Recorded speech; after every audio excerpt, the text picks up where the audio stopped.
2 viewers already. Good morning, whoever you maniacs are. You're up early. Could you're up. It could Yes. be Keith and little Shirley. Well, so nice of them to stop by. They're an integral part of the show, so they have no choice but to come. Yeah, we got to send a shout out to poor little Shirley. Of course. She's not been feeling well. Oh no. Can't even pick on her. Oh, there we go. There's Patty. Good morning, Patty. Patty Galoon Hansen is here. She is always here. How wonderful. She's all of our people followed us to 8 a.m. I didn't think that would happen. You know, when they used to, like, when they moved Fantasy Island from, like, you know, Thursdays to Sundays, they'd lose half their audience. Smiles, everyone, smiles. Fantasy Island.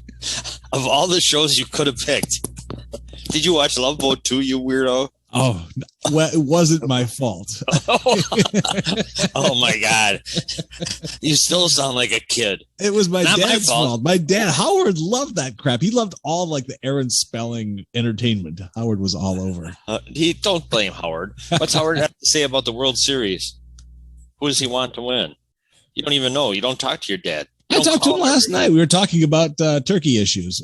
Thanksgiving's coming up. So I offered to help with the bird because, oh boy, I shouldn't say this on the air. Oh yeah. What? Now you can stop. All right, I'll stop. Wrong. Does Howard always have Thanksgiving? Don't you ever do anything for that family? We had done that. We had actually, my ex and I had aggressively taken over the holiday about 10 years prior because was just a difference in opinions on flavor. I think my mother likes the bird to be a little more cooked. To the point where it's guitar picks. No, I didn't say that. It's fine. It's lovely. It's a wonderful woman. She's having some tooth problems right now, so I can't pick on my mother. Oh, you shouldn't anyway. Right. Jeez. What the hell's wrong with you? Poor Sherry. Oh, please. We're here 5 days a week. Tell me you're not going to pick on your mother one day this week. They give us mics. We do with them what we want. Not my mother. So there we are. Well, welcome, folks. I know you didn't hear the theme. I do have a little music to play in the background here just to kind of get us going. Here we are. Don't you have that theme that Terry did for us, for God's sake? The bumper music? No, all of it's gone. What? Everything collapsed. Is it gone? This is the daily version of the Jack Henke show. There's going to be all kinds of technical problems. Good thing we met on Friday to iron this out, just like we planned. We're here. That was what we met about on Friday. Can we make it? Are we going to be here? So we pulled that part off, but things will get better as time goes on.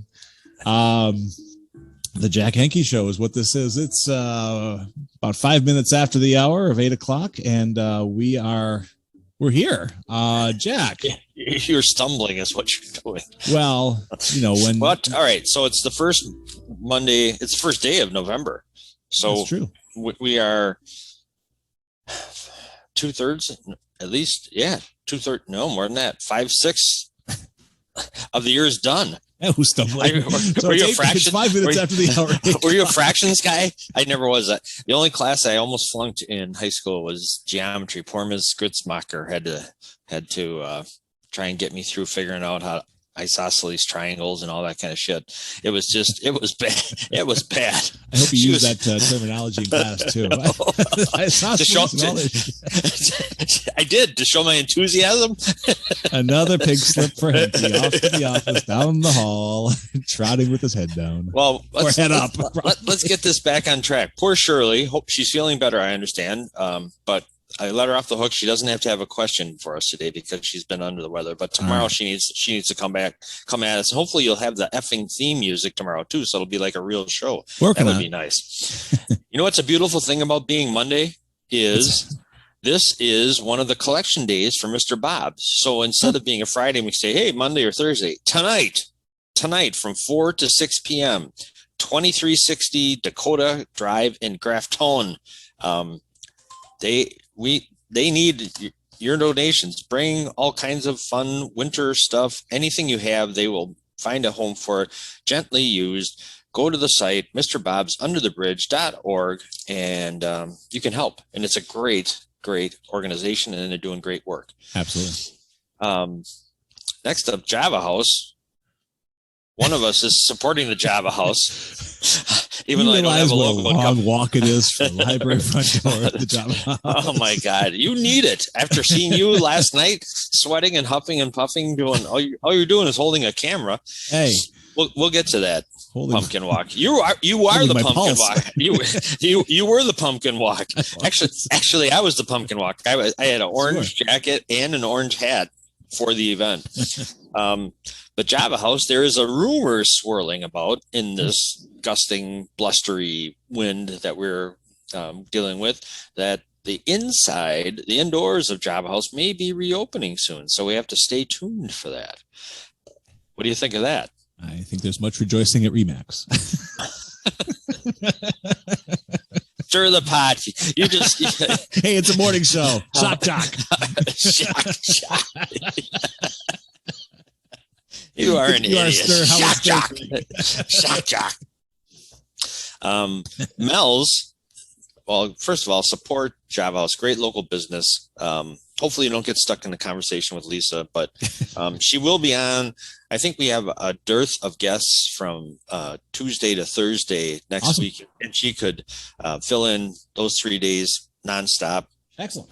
Without even taking a breath. She'll just like to be on all 3 days. Yeah, we'll go off. We'll go off the air. Come back, and she'll still be talking. And she'll say, "Now, where were we?" Did you guys have anything you wanted to add? Anybody who has been cornered by Lisa knows what we're talking about. A lovely soul, absolutely. With a motor mouth that she. Cedarburg's coffee marm. Marm. Oh, God.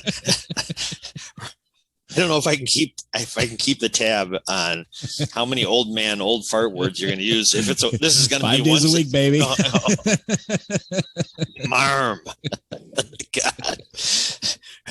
God. So support Java House and all the other local businesses. Mel's. Did you see last week they got a huge donation? Chunk of change, yeah. Yeah, from. Do you like country music? I'm okay with it. I like the classic stuff. Give me some Merle. Give me some Porter Wagoner. Give me some, actually my favorite is Buck Owens. Buck is like tops the line, Of course. You're the only person in the history of the world who has said that. Not even Mrs. Owens said that about Buck. Well, he had 5 to choose from. So did he? I think so. No shortage. Well, then he's coming up in my estimation. Steve, the best country artist of all time, Steve Earle. He's good. Has said it's good. He's good. He's fantastic. Right. He has had 6 wives and counting so far. So and he's still a young man. So he's got. He could double up. He's got more. He's got more to give. I'm sure.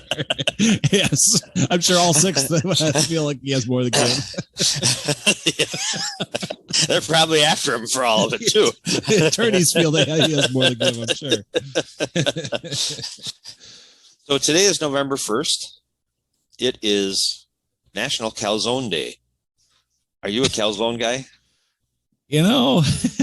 I'm frequently, I am, but I never get a good one. Who makes a good one? I know, well, if you are and you never get a good one, what do you? Because I like the idea. The idea of calzone makes sense to me. In theory, yes. Dough, cheese, sauce crammed together into a blob. I'm all for it. Someone do it right, though, for heaven's sake. I've never had a calzone. It's fine. It's almost. It sounds like a pasty almost. Yeah. Pizza pasty. It's a pizza. It's a pizza pasty. They had there's a place. I can't believe it, in Madison, right on the Capitol Square, that has the best pasties I've ever had. And they had an Italian one. It was outstanding. Italian sausage, melted cheese. Oh, that. And they had like beef stew in a pocket. That was that'll work. I'm getting hungry. So it's National Calzone Day, and it's also National Cinnamon Day. Oh. Do you like cinnamon? On everything. I'll even put it on a calzone. I had the best. I've kind of I'm off donuts. I've sworn them off. And last week, God, I've lost you. Gary Copleen from our coffee club in the morning sits freezing outside in front of what is Clatch? What is that anyway? It's German for coffee club. Oh, I refuse to use it anyway. We sit out there with Mr. Little Shirley's Mr. Yeah, Keith the Town Crier, Jude and Snarlin Arlen. It's like a band. terrible Terry Gary Copleen. He brought donuts because he's about to leave for Arizona for the winter. He's about to migrate, and I was like, no, we're gonna have. But he had 3 boxes of donuts, and he's like, "Come on, you got." So I said, "Oh, I'll suffer." So and I was looking at him. Margot goes, "Dad, there's a cake donut here," and those are my. I am a cake donut. Yeah. Oh. And it was sitting. I snatched it right before she was going for it. And I snatched it right out of the box. If you kick the Achilles tendon, just as she's going for it, she'll go sideways. You can get the donut. To use a Maggie Dobson term, I plucked it. I plucked it out of the box, and it was so good. I was just saying, you're having a moment there. It was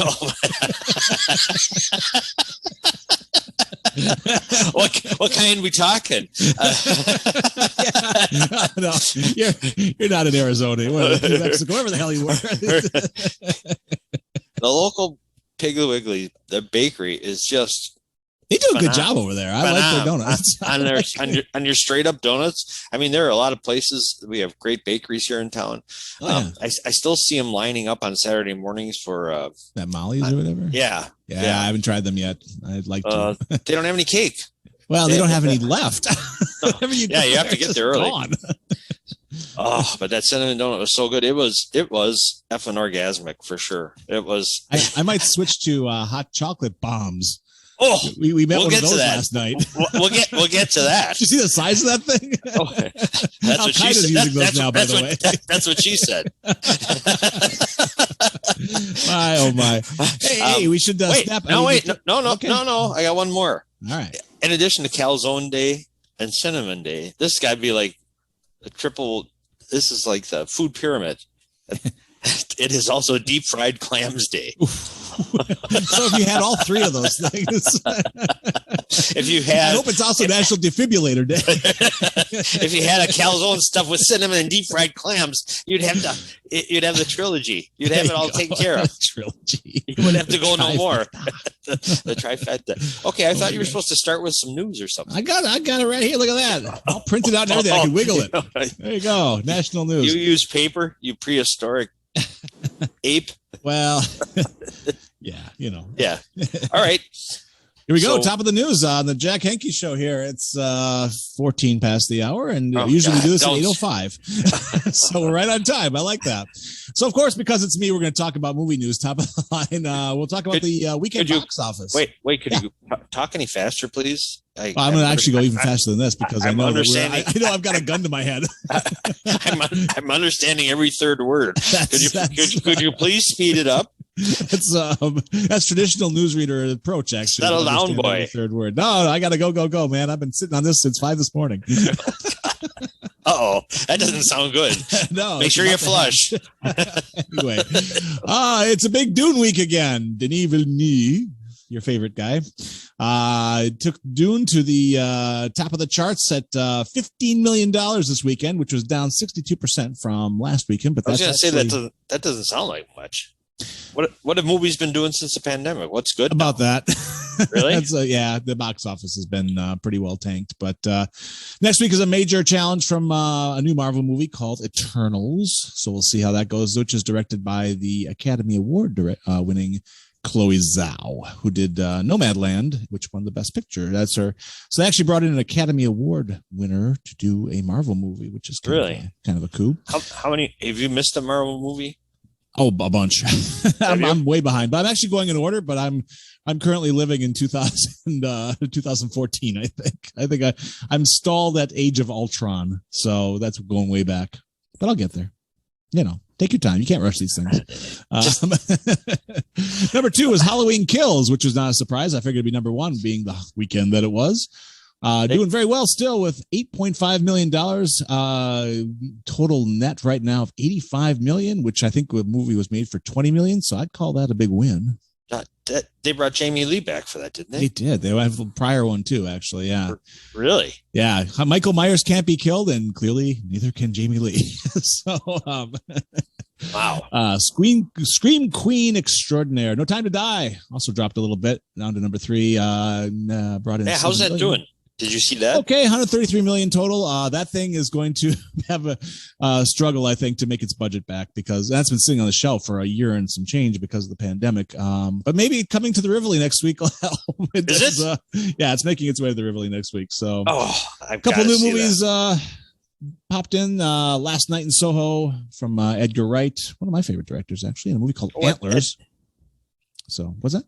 Edgar Wright. Yeah, he did Shaun of the Dead and the hot, what was that called? The hot spot, hot stuff, something like that. And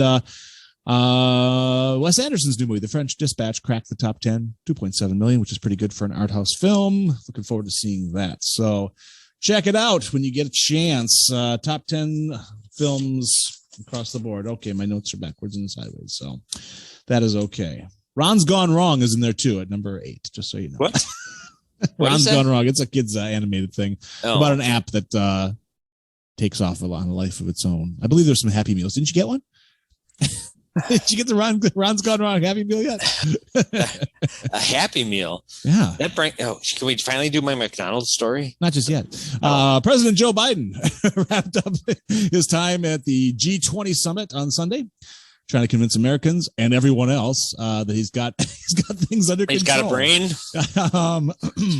He needled Russia, China, and Saudi Arabia while he was trying to make us all feel good, saying they're not doing enough to deal with the existential threat of climate change. He needled them. He did give them some good needling, yes. And we know that Vladimir and all those guys love a good needling from time to time. And was Vladimir concerned about, I doubt he's concerned about climate change. The only environment. I don't think that's real high on his list. I think he probably instructs the KGB. He says, if you see climate change, kill it. Is there still a KGB? Oh, I'm sure. They're probably tuned in right now. Guys, we're good. I would think so. Yeah, absolutely. Joe's got, I call him Joe, $900 billion planned for renewable energy, and Congress will vote on it this coming week. That should go well. It always does. They're so agreeable and productive. Got some supply chain issues still. He plans to make the ports run better and tamp down inflation. I'm not sure if that's part of that $900 billion. What's the plan for that? Didn't come up in my notes here. Really? So, yeah. Lack of specifics from a politician. Wow. We're going to tamp down on it. However, I do like this for workers. He says he's building an economy with pay raises. So, Linda, if you're listening, I'm right here in the radio room. You know where to find me. How many actual jobs has that guy ever had? Joe? Yeah. I mean, out of politics? Yeah. Oh, no. He's a political. That's why I'm glad where he's at. I mean, if you want someone who's, you want someone who's experienced on the job, so you hire someone who has the most, and Joe has the most political experience. He has experience, all right, but he is going to build an economy with pay raises, and he's never been in private business. Are you opining? We don't opine here. I'm not opining. I'm merely bringing up the folly of that statement. And I'm the Associated Press made it. I'm not sure if he's taking it out of AP. That never happens. Never. I like the line he said to his fellow G20 leaders. This was his Sopranos moment. He said, "They know me. I know them. We get things done together." Did he then turn on his heel and walk off while people are shooting questions at the back of his head? That's a great sign-off line. Come on. You're going to turn on your heel and go. That's the line you want to turn on. Has he taken any questions lately? He had like 3 or 4. He's done a couple press conferences, I think. Yeah, well, he does good in those. He runs those. I like how he runs those things. Wait, he doesn't take any questions. He has a press conference. He gives a statement, and then he turns on his heels and runs behind the curtain. For God's sakes. You like Well, how he he'll go handles toe to toe every now and then with a journalist, which is fun. He'll just be like, "Come on, man, what the hell's wrong with you?" And then the next day he says, "Yeah, I may have been a little harsh." I love that. I live for that. Speaking of White House shenanigans, sadly, press secretary Jen Psaki said Sunday she has contracted COVID-19 and is experiencing mild symptoms. She's young, so I'm sure she'll do okay with that and already vaccinated. 42 years old. She was last in contact with President Joe Biden on Tuesday, which said, and she said she was more than 6 feet apart and wearing masks. Biden, who is tested frequently, hourly, I hear, actually was last tested negative. Yes, on Saturday, according to the White House.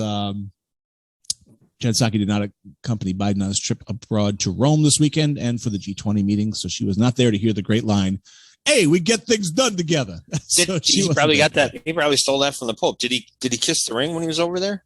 Oh, those two got on famously. Did they? Pope and I guess the papal visit was supposed to be like 20 minutes, and they spent 90 minutes together. I think they went and got a calzone. A deep fried clam cinnamon calzone. Absolutely. And our final story of the day. This is a good one. There's some fish. There's a fish dust up going on. There's people are firing fish sticks at each other. Apparently, fish sticks. Hold that thought. Okay. When is the last time you or anyone in your family's had a fish stick? It's been too long. I was thinking about that the other day, and I kind of miss them. What a fish stick, man! I don't think I exposed my children to the horrors of fish sticks. Where it seemed to me every time I turned around when I was a kid, it seemed like someone's trying to jam a fish stick down your throat and say, "Who thought that putting fish in stick form was a good idea?" Fish stick. I mean, if you think of, it might as well be a fish blob. Something really sounds really good. A fish. We don't stick any other food. It's not like steak sticks. Not a fish fillet. Well, they come naturally out of the water. They come naturally out of the water in stick form, as you know. So of course, there's no like a McRib. tampering after the fact. Well, speaking of fish, French President Emmanuel Macron and our friend Boris Johnson in the UK. They stuck to their rival position Sunday in their country's post-Brexit dispute over fishing in the English Channel, with the French maintaining its threat to impose fish stick sanctions starting Tuesday that can include a blockade of British boats. This is a fish war. I love this. The two leaders held a 30-minute fish meeting. It does not say that. It does not say that. I'm adding a little bit of Jack Henke show writer's embellishment here. Little leeway. Yes, they were at the group of the G20 meeting. Everyone was there. Why weren't we there? So it was in Rome. And they each addressed the escalating tensions over the granting of fishing licenses. These are like a bunch of guys here in Port Washington and Sauk. Do you have the permission for the fishing license? Your fish papers, please. Put Clouseau on that one. Do you have a room? Oh my! That does not my Doug. Macron said, "I don't want any escalation, but we must take things seriously. My wish." He did not say that. He did. We must take things. We must take things seriously. They want us to take this seriously. That's right. And he puts that in our quote. Did he say seriously? This is my favorite part. Did he say my wish is not to go toward retaliation measures. It's rather to find an agreement. Retaliation measures. They're going to. My wish. He should have said my fish wish. My fish wish, yes. So this is where it gets serious. Good. Good. It gets serious. He can leave it to Boris Johnson to bring this serious. Oh, yeah, absolutely. He's like, let me move my sheepdog hair here. So wow, we're going the Jack Henke show. Doing the news daily is a very bad idea, by the way. As you can see, we're doing this in traditional. I learned everything from Jerry Taft. That's my same delivery. Hey, I guess he was kind of creepy, I guess. Who, Jerry? Towards young women interns. Not that I'm one to spread any rumors, but. Let's finish the fish here, then we'll get to Mr. Taff. So France has threatened to bar British boats from some of its port and tighten checks on boats and trucks carrying UK goods if more French vessels aren't licensed to fish in UK waters by Tuesday. Did that sentence make any sense to you whatsoever? It's like, yeah, we want our boats in your waters so we can put our boats in your waters. Anyway, this should all work out real well. Macron said he invited Johnson to work out a methodology for granting more fishing licenses to French ships. Maybe just getting a printer. Just print out more licenses. I don't know. That's my thought, but what do I know? I'm just a schmuck and doing a radio show. That's the news here on the Jack Henke. Wait a minute. You are informed. Wait. You can't tell me there's a story including Boris Johnson and he didn't have a quote in it? Do I have a Johnson quote here? There's got to be a Johnson quote. I think Macron said he's going to cut off his Johnson. I don't know. There is the single Boris Johnson quote here. Wait a minute. There's a back page here. Maybe I missed one. No, it's all Macron. He's the only one shooting his mouth off. Johnson just sat there like his mouth off. Oh, he didn't talk with his mouth full. He had deep fried. I want to know if the deep fried clam supply will be affected by this. Might be. I don't know. Anyway, that's all the news that's fit to print. You are so up to date now. And we need to get an underwriter for the news every day. Who wants to do it? Come on, let's. After that sterling delivery, I can't imagine that they aren't lining up. Hey, we're going for the Murrow Award. Well, on Thursday, we're going to have our local intrepid underground reporter, Lisa Curtis. Yes. Don't miss her. She's got all the juice. I can't wait to pepper her with questions about the. She's awesome. The school board. Oh yeah, she's got to be up to it, up to hearing it over in Mequon-Beansville. Isn't the actual this week is I think the actual final election? I hope so. Yeah. If I see one more editorial page with nothing but people editorializing the different sides of that is just what a disaster. It is a disaster. It's just a mess. Oh man! But it turns out the biggest backer is some millionaire in Illinois. It's not even. Oh, is it really? Yeah, it's some big shot. Yeah, it's not even. You should have him on the show. I'm sure he's listening. Hey, millionaire in Illinois. Hey, we need more Illinois millionaires on the show. But you think we got a trouble here in Ontario, Canada? Mm-hmm. They have a real school controversy going on. Fish sticks in the lunchroom. Yeah. In Ontario, I got this through my ministerial newsletter, the Universal Life Church. Can you get fired for being too metal?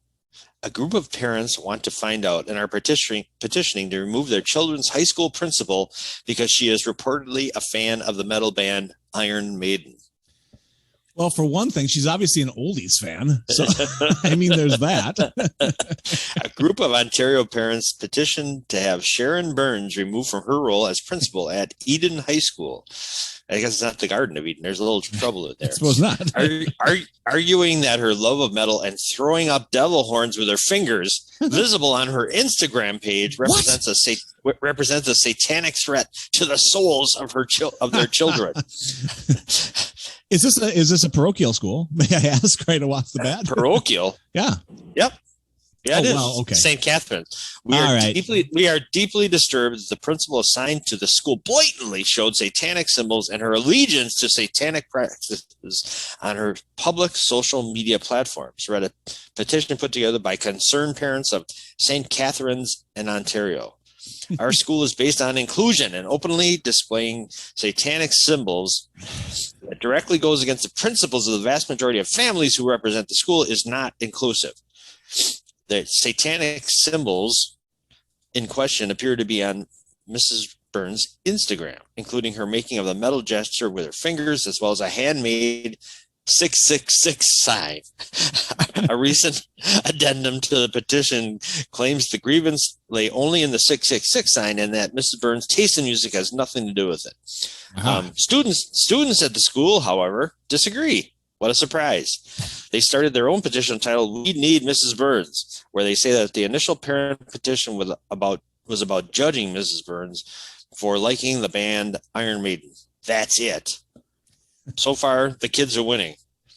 Her students say that Mrs. Burns spreads nothing but love and kindness, which can also get you into trouble if you're in the school, and is probably one of the best and most enthusiastic principals the school has ever had. The counter petition has some 5,000 signatures and counting. So that's social media. It can do you in. Oh, it can. That's why I go about it. This show is about as far as I go into it. Well, you do some pretty satanic things. Not anymore. I'm better now. Just my movie collection. So you're Jewish. By the way, I looked up 666 because I was curious. And if you look it up in Wikipedia, the first entry for it is of course. But the most distinguishing feature of 666, according to Wikipedia, is that it's the number after 665 and before 667. That's its most distinguishing feature. And the 666 devil thing mostly comes from movies. It's not something that actually is an actual thing. So, I don't know. It's interesting that she should have thrown up a 667 sign just to be like, I'm one better. One better than most devils. So we've had some big events here in Cedarburg. We've had a lot of satanic symbols last night. Yeah, we did. Yes, we sure did. We saw actual vampires. That was interesting. We were at the annual pumpkin walk in Cedarburg. It's always, as Maggie Dobson, our fearless leader of the Chamber of Commerce, plucky thing that she is, said that it's always on Halloween night, and people are still confused by that. Why do you have it on a Sunday? Well, it's Halloween. Why do you have it on a Monday? Well, it's Halloween. She always has an answer for that one. Can you get it? Can you get that straight? But describe the scene, Bulldog. You were there. You were holding the camera. My face was buried in a viewfinder, but we took a lot of video last night, quite a bit, and just kind of moseying around town and finding people to talk to, and talking to the revelers. Yeah, it was a fun night. That was very crowded. That was a very big scene. Yeah, and Maggie said, some people want the street closed like for other festivals, and it's, that's a whole nother wasp's nest, hornet's nest, whatever the hell you want to call it. Right. But, with cars driving around and all those little sports, it was as crowded as you could get in some points, not all the way, but at some points, like down at Washington and Columbia where they meet. There was a bottleneck there. What about that, Mrs. Frog's tea party? That was amazing. Doreen, When are you gonna? Good Lord. She learned how to weld. The woman who put it, she said she by YouTube. Yeah. Yes.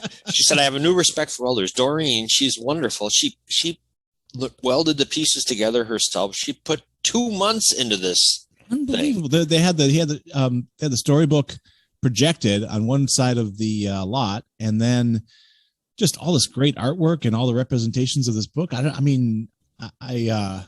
I've never seen anything like that. Actually, it was very cool. And as a library radio station and library whatever, I was like, this is a celebration of a picture book. This is awesome. So yeah, it was. She had the table set. There's this long banquet table set out in front, and she's not connected to Ballet. I don't think. I think maybe she owns the building or something. Okay. I don't know. But it was so cool. It was set up perfectly for her because they always have that little area in front of Ballet, that building. That's perfect for her thing. But I can't imagine the amount of planning and time it took. We'd be like the night before, shit, let's get something out there, Right. But here she is 2 months. So imagine how long she had to think about it, even prior to getting to that 2 month intense to plan. You're starting basically in August. Just to wake up one morning in August and say, well, here we go. Yeah. Let's start welding. Somebody get me my phone and YouTube. Yeah. We met Pam Helf, who is she is one of the big wigs at the Cedarburg Art Museum. They had a great thing. It was so cool.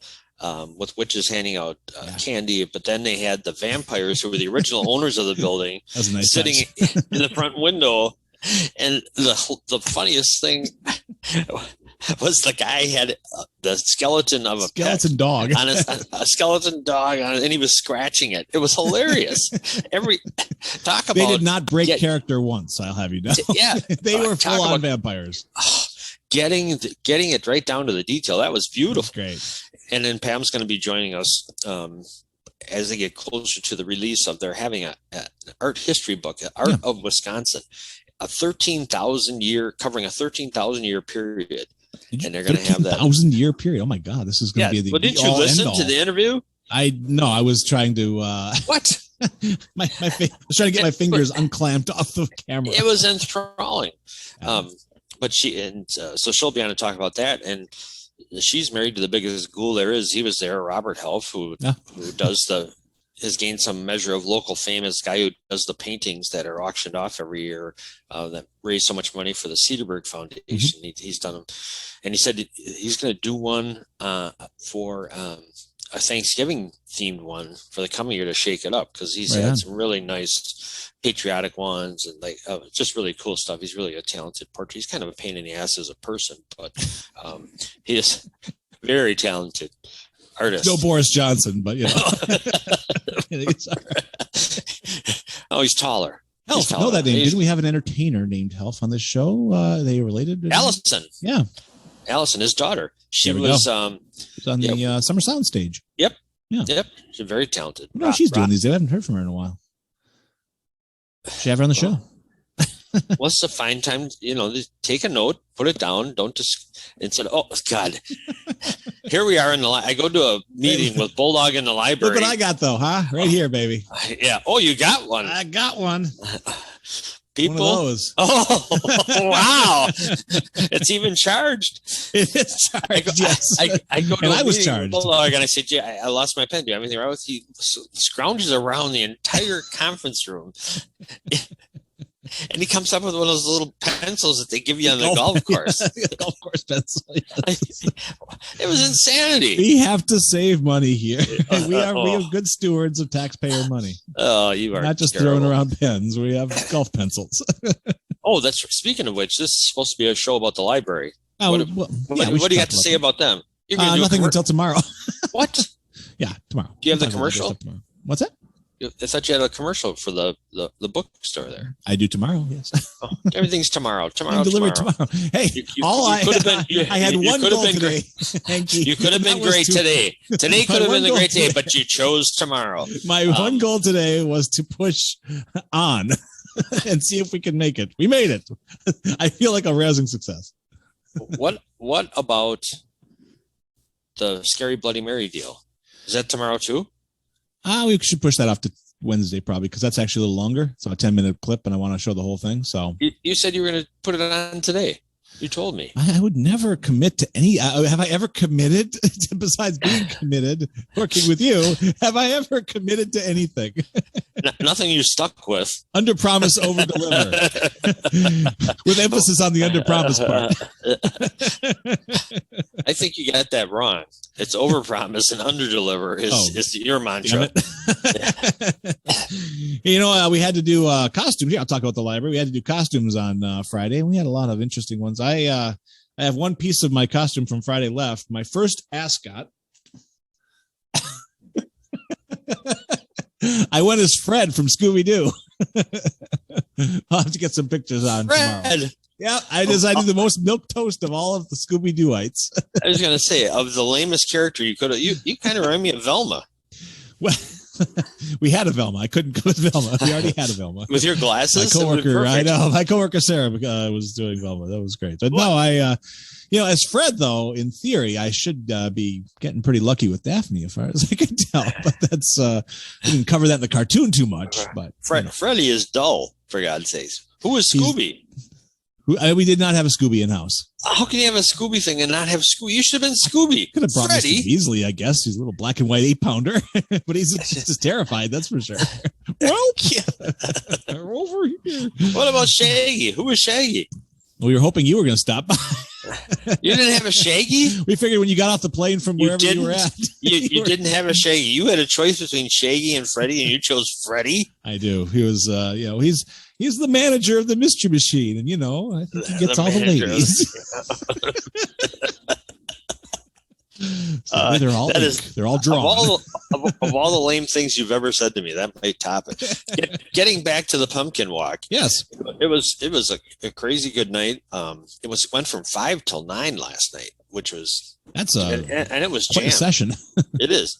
We got to meet Sue Felder and her husband Bob from the Lakeside Cookie Company, and that was quite a cool great. stop. What a cool place they got. Talk about the chocolate bombs.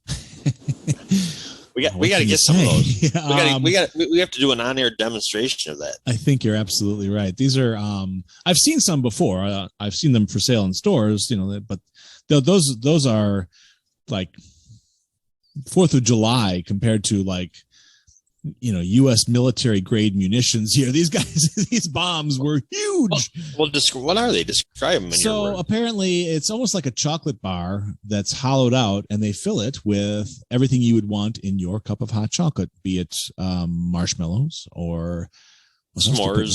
Sure. They had like 7 different varieties. Yeah, absolutely. So you pour some hot water over them, and what they do is they basically go off and fill your cup with. It's instant hot chocolate basically, but not like the powdered crap you buy in the store, like Swiss Miss. This is like deep, black belt level hot chocolate. Black belt chocolate. Yeah. So, but if size matters, and I hear it does, oh my God, those things were huge. I don't have any mugs that could contain the bomb that they're selling. I have to go shopping for mugs before I buy one. What do they? Do you have to bring your own mug? We should find that out. I don't think you detonate them in store. I think you take them home. No, you detonate them at home. I want them on the spot. You have to have a little patience, sir. Oh my God! I'm learning that. Terrorist that you are. I want the bomb to go off now. No, wait till you get home. Blow it up.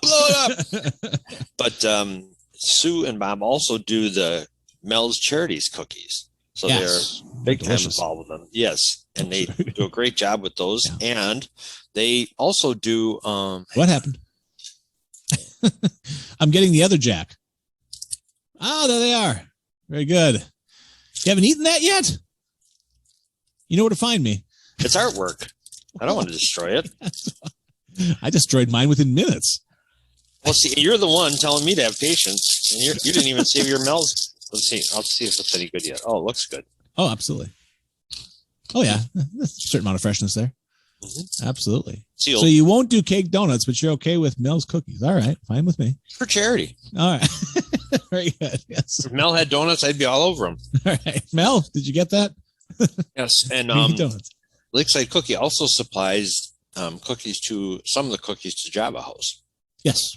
Which ties all. It's just a big, beautiful world all tying together. Wonder Weeza, who I saw last night as we were out, someone clocked me as I was passing, and I knew right away. I was just like, "That's Jill." I'm like, the only person who will clock me on the street is Jill. And she, for her birthday, her kids went to the Lakeside place and got her 007. She's a big Sean Connery fan. More so the Sean of Goldfinger, not current Sean Connery. No, you mean the corpse? Yes. So, I hope so. Prior to his passing, I used to love to make fun of her. I would say, because she was so infatuated with him, and so really, I'd walk up to her and say, "Jillian, can you get me my tea?" And then she'd hit me. So, deservedly so. Yes, but she got these great. Lakeside made these amazing. Sean Connery. I think they actually put Sean Connery's face on a cookie, and it looked exactly like him. So that was very impressive. Or impressive. They were making cotton candy last night in the back, and giving it away. The big machine lined up. They had kids lined up around the block for cotton candy. They know what they're doing over there. It's probably the most exciting thing to show up in the. And what they've done to that space, when that space was empty, was not all that great. Yeah. And I mean, it was just empty and hadn't been used. Nothing's wrong with the building, but yeah. What they did with it is spectacular inside as well. Amazing. Well, half of it looks like obviously is their, production area and their kitchen area, which that's cool to have that exposed. You can actually see what they're doing there. That's a great idea. And I hope they make $1 billion. Well, they just, she said they just passed their first anniversary. Mid-October last year is when they started. Yeah. And so they jumped in at a very uncertain time. They did. And they're making it happen. That's great. Very creative, very energetic. Nice. I can see why, it's a husband-wife team too. Yeah. I mean, that's, I give him all the props for being able to pull that off. Yeah, we both went, huh? Really? Yeah. So it was a great night. Anything else stand out to you about the pumpkin walk? It was cool to see John Armbruster out there. He talked about taking one for the team. He was all he's all booted up.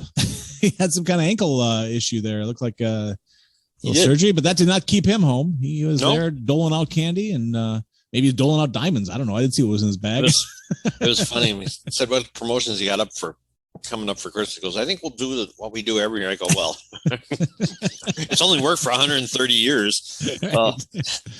Yeah, he was funny. And then the very nice lady who was the Cedarburg Toy Company. That's a great business.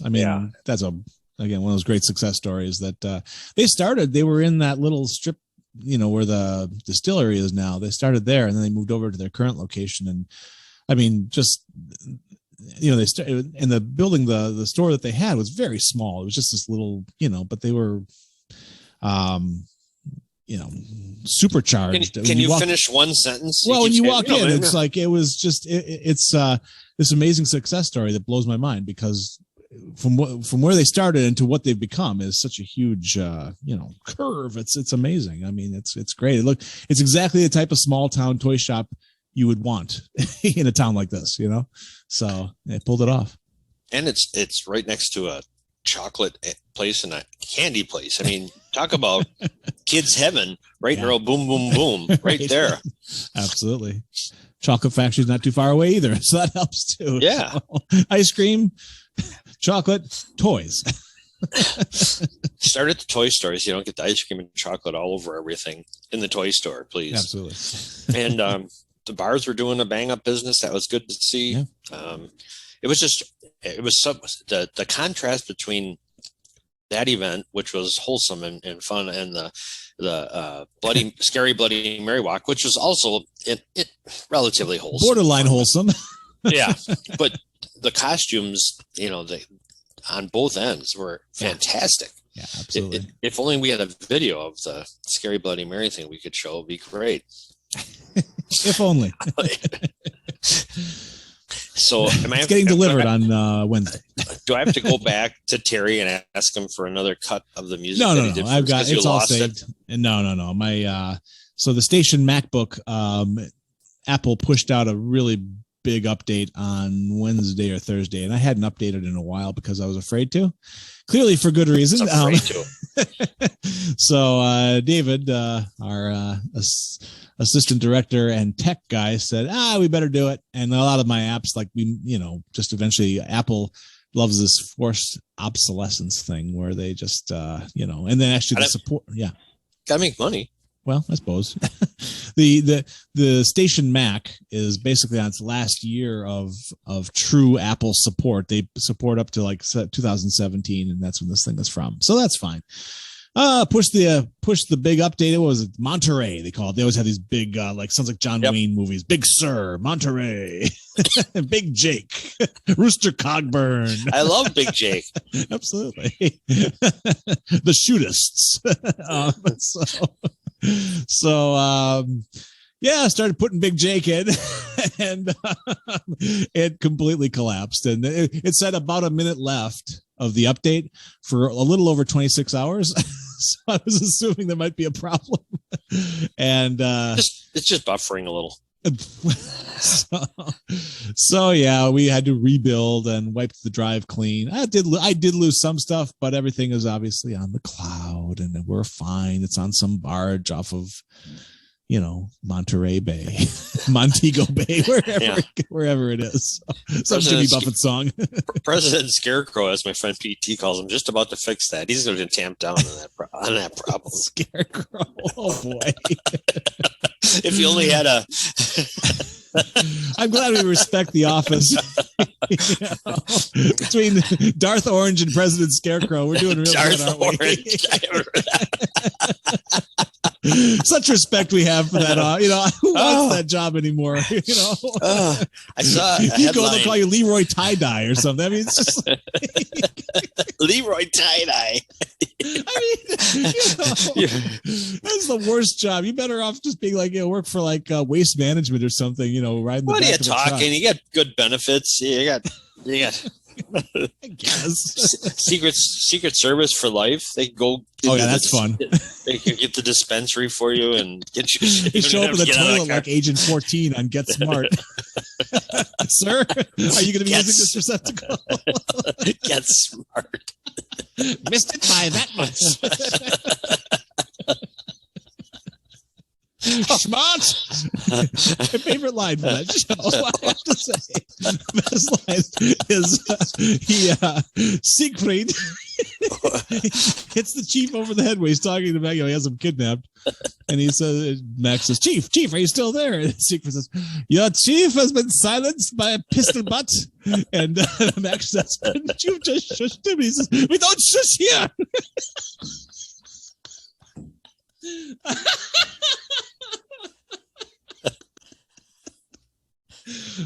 The greatest show besides Hogan's Heroes.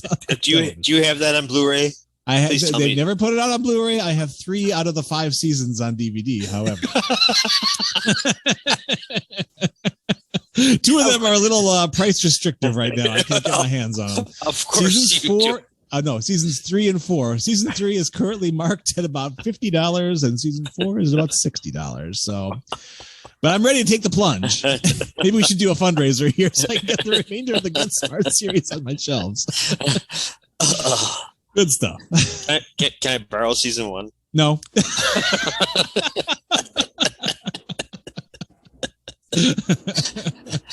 Ladies and gentlemen, you are selfish. For those of you, just with my movies, everything else, I'm a very giving person. Oh, you are not. I'd give you a hot chocolate bomb. No, you wouldn't. $7 and it's yours.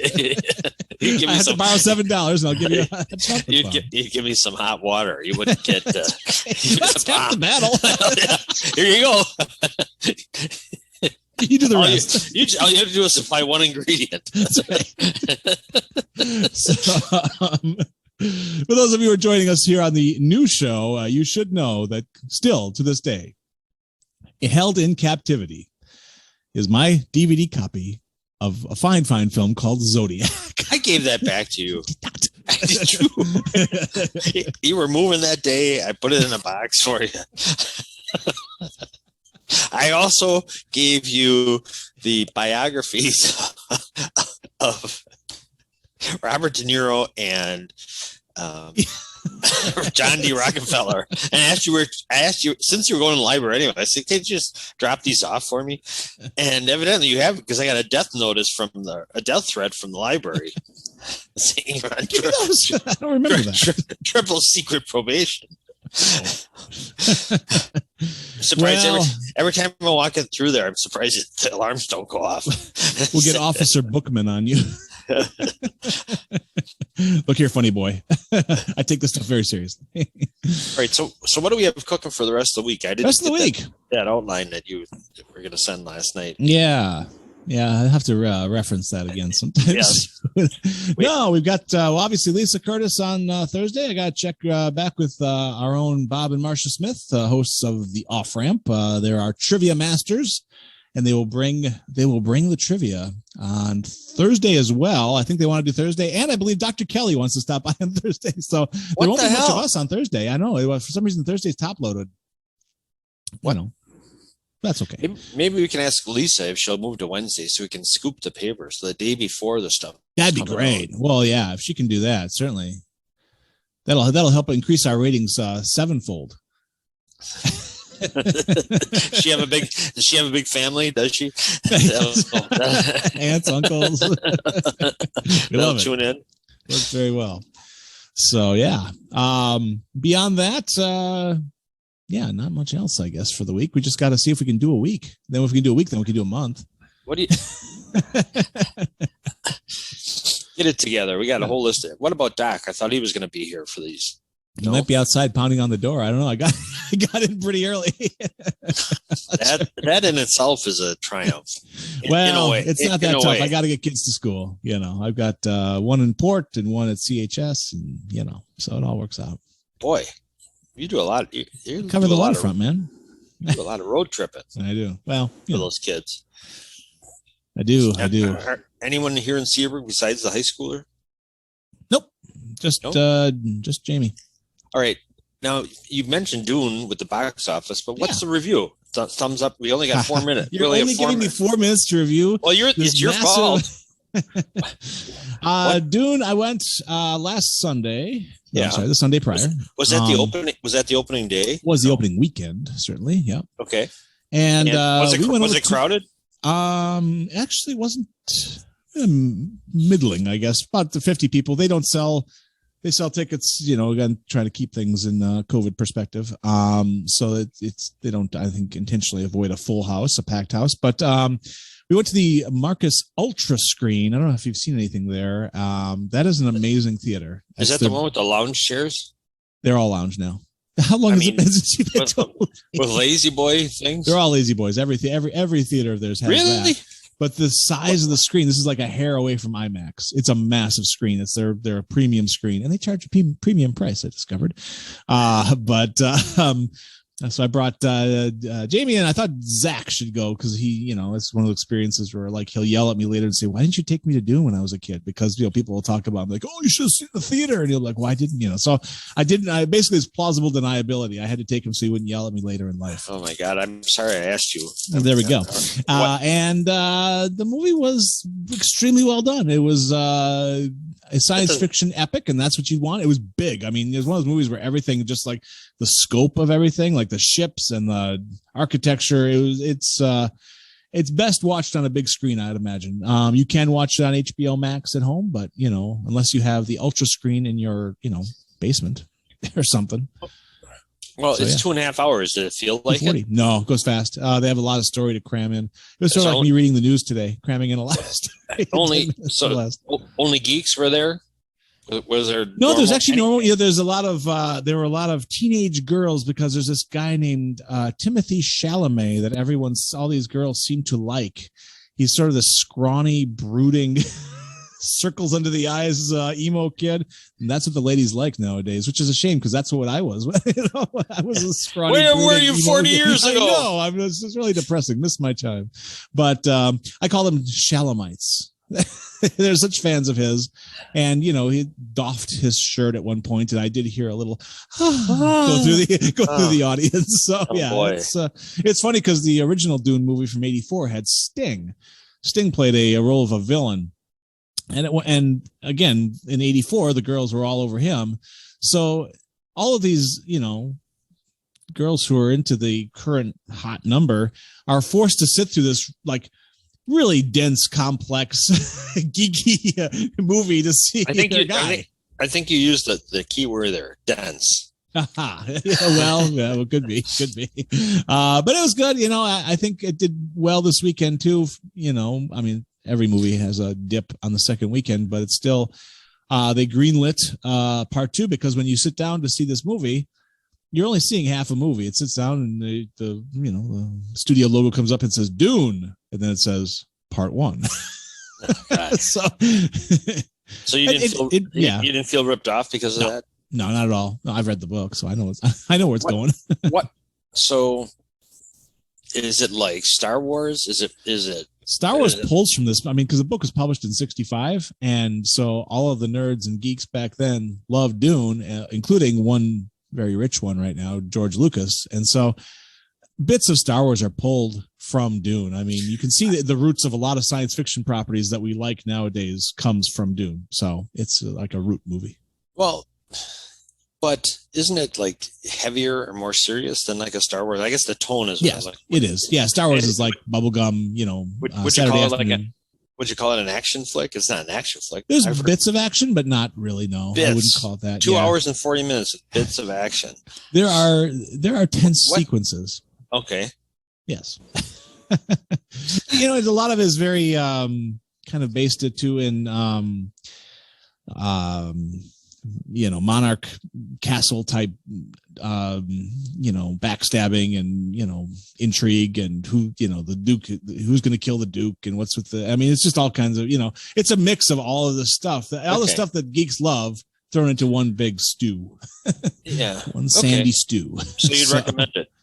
I had a good time. Yeah, it was fun. And the most importantly, my 12-year-old, who's, Zach's a pretty twitchy guy. He's a video game guy. So he's, I thought 2 hours and 40 minutes. We'll see how this goes. He loved it. He loved every minute of it. So that's pretty tough. What did Jane think? She's the only one she loved with a it. level head. Yeah. She loved it a lot too. She actually wants to see it again. So probably for the Chalamet aspect. What? Closet Chalamet. Okay. So you'd recommend it to some? Would you recommend it to it? Would you recommend it to a non-geek? There's the question. That's where it gets dicier. If you're not predisposed to this sort of thing, I've because you said with all the intrigue, all the intrigues and all that, it sounds like anything like Game of Thrones, exactly, or soap operas. There's always plotting and backstabbing and all kinds of shit going on. This one's weird. There's a lot of weird because there's a lot of mystical stuff going on. There's a lot of like biblical things going on. There's a lot of messianic things going on. Our main character might be some sort of Messiah, chosen one, which again is a trope that we've seen a million times. So, but then there's a lot of sounds like Life of Brian.